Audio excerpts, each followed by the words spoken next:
Hi everyone, I hope you guys are doing well. Welcome to your week 3 of Awareness Challenge. I hope you guys have done well in the previous challenge, week 2, which was all about accepting situations and trying again. And this week I have another challenge for you, and I've got 2 inspirational quotes for you. We always start with the inspirational quote of the week, and remember that this is a quote that is meant to propel you throughout this week and throughout the challenge.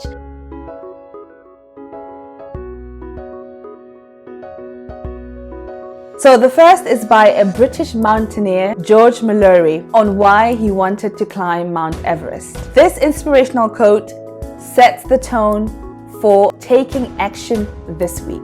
The second is by a French-Cuban novelist, Anais Nin. I hope I'm saying her name correctly. In my opinion, she speaks of having the courage to live your life. I chose these 2 inspirational quotes for this week because I feel they complement each other very well in that they encourage us to live courageously, to make decisions, take action that fulfills our lives. Inspirational quote by George Mallory is simple: because it's there. He wanted to climb the mountain because it's there. Inspirational quote number 2 for this week says, life shrinks or expands in proportion to one's courage. This one is by Anais Nin. So I encourage you to be courageous this week.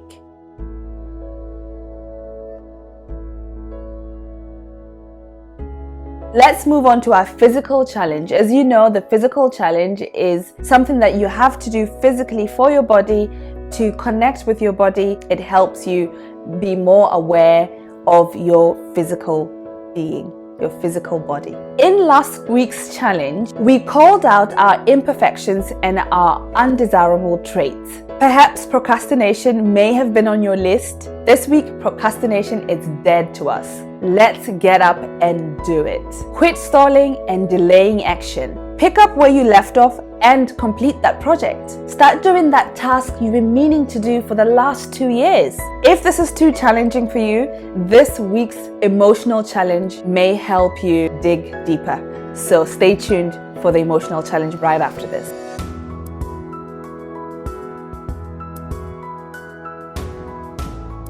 Just to remind you guys, the emotional challenge is all about bringing awareness to the way you are, your mental and emotional state of being. You're going to look deeper at your conscious mind and your subconscious mind and ask yourself reflective questions why you are the way you are.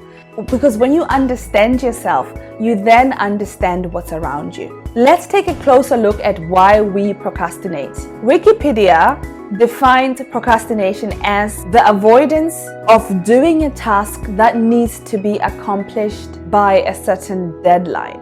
It goes on to say, habitual or intentional delay of starting or finishing a task despite knowing it might have negative consequences. So in general, people have periods in time where they procrastinate. I personally believe that people procrastinate as a defense mechanism. It is their brain's way of making excuses for not doing the work. So basically making themselves feel better in some sort of a way. In order to stop procrastinating, you must first understand why you procrastinate in the first place. Based on my own experience and people that I've observed in my coaching, I have come to the conclusion that people procrastinate for the following reasons. See if you can identify your own reasons for procrastinating. And before I even get into it, I want you to know that I came up with these because some of these things I have done myself and I still even do. But it's about knowing that these defense mechanisms exist that brings attention to it so I can deal with them and start getting work done. Number 1, something I like to call apprehension syndrome. The overwhelming feeling that the work will suddenly open up and swallow you and engulf you. I know, I've been there. It's painful, isn't it? Being nervous about starting. The fear of starting because you feel you won't be able to finish, to complete the task, to complete the project. And so you just don't start. Have you been there? The second is something I like to call the tomorrow syndrome. This is where you tell yourself, I have enough time on my hands. I'll do it tomorrow. But sadly, tomorrow for some of us just never comes. Ask yourself, have you been there before? Once you can admit to yourself that you've been here, then you can do something about it. Are you the tomorrow syndrome type of person? The third is lastminute.com. This is a funny one. I don't know why it's funny, but it's funny. Right, so this one is basically saying, oh God, I won't even bother until I absolutely have to. No pressure, no fuss. Right? Have you been there? I know I have. I've waited so many times. I remember when I was in college, in uni, I used to wait until the last minute. And the thing about the last minute, especially when you're in college, I don't know if you guys can relate, those who are in college or university or studying, you tend to scatter and then you freak out. At least I did. Everybody's different anyway. People work differently. And, you'd end up maybe even plagiarizing. I probably shouldn't say that on the internet. And then you end up not doing the work properly at the best of your abilities. Because had you taken time to actually sit down and do it, you might be able to edit and refine and just make it nice and perfect for you, right? Lastminute.com is real. Number 4, the fun syndrome. This is something that I personally don't do, but I know and I've seen a lot of people who do this. I probably used to do this when I was younger, but I don't do that anymore because I feel guilty when I actually don't get work done. So the fun syndrome is, I would really rather do something fun. This is not something I want to be doing right now. I really just want to have fun. doing this or that thing or the other thing is more fun than actually having to sit down and do this thing that's absolutely necessary for me to do. Have you been there? Like, really ask yourself this, because as I said earlier, the only way you're going to actually get anywhere with yourself is admitting and holding yourself accountable and being honest with yourself and say, yes, actually, I do these things. So what can I do now that I know I do this? What can I do to improve this? Because think about it, if you didn't know, you just continue on the same way, right? But when you know, then it opens up so many other directions for you to go in order to be successful in life or to be even happy. The last reason why people procrastinate is something I call the perfect time syndrome. This is where you are such a perfectionist and you only want to do something in the perfect conditions.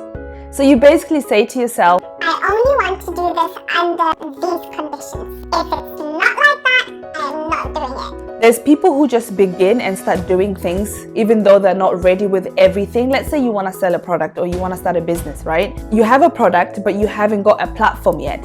You don't market your product because you want to wait until it's you've got all the components ready. For example, you could set up your website and not have the product just yet, but some people wait until they have the stock in place to actually start marketing. Some people might just decide, no, I'm just going to do it. People who are waiting for the perfect time are perfectionists, so they want to get everything in place before they can actually start doing something. I hope that example makes sense to you. This procrastination syndrome is quite similar to the first one I mentioned, the apprehension syndrome, in that both display some sort of fear and worry. Here, the worry is not about finishing or not being able to finish the job, but it's about not being perfect and not looking perfect. And so they end up not starting. So if you are a perfectionist, this will be your coping mechanism why you procrastinate. There you have it, those 5 procrastination reasons why people don't get started or complete the work or don't do the work. Where do you see yourself in these 5 elements? Maybe even add more that you can think of. Once you start peeling the layers, then you can start seeing other reasons that I may not have mentioned here today. So this week, explore your reasons for not taking action. Then once you have identified your reasons, acknowledge them. Speak to them and say, I see you, I accept you, and I kindly let go of you. This is going to be a process. It's not something that you can quickly just change. Just as you have learned the habit of procrastinating, you have to now learn new habits by unlearning this old habit.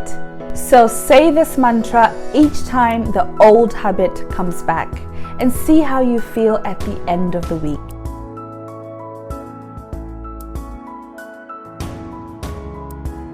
Right, let's move on to our next challenge, which is our social awareness challenge. By now, you know that the social awareness challenge is all about connecting with your external environment. First, we work with the internal, then we project that outside into the world. That's the whole point of the awareness course. People love and operate from their own level of consciousness. So when you expand your consciousness, you're able to expand it out to your environment so that you can receive in kind. So this week we're talking about courage, the courage to connect. Your social challenge is all about establishing deep connections with others, expanding the connections you have with those around you, maybe relationships that you want to explore and connect with, a community that you go to, church, perhaps mending relationships, a long lost friend, an estranged family member, or building bonds with your co-workers. Challenge yourself to take action this week, to have the courage to initiate connection. So there you have it, guys, your awareness challenge week 3. I know you're going to do great. Continue on working on yourself and getting to know yourself a little bit better. The more you peel the layers, the better you get to know yourself and create the version of yourself that you can appreciate and love so that others can appreciate and love as well. I hope you will continue doing the course. Thank you so much for watching, guys. If you have any questions, remember you can always reach out to me. If you're struggling with anything, I'm always happy to talk to you. Find me on my social media, Instagram, Facebook, and you can even send me a submission on my website, healingchase.com. I will see you guys soon. Love and light. Mwah.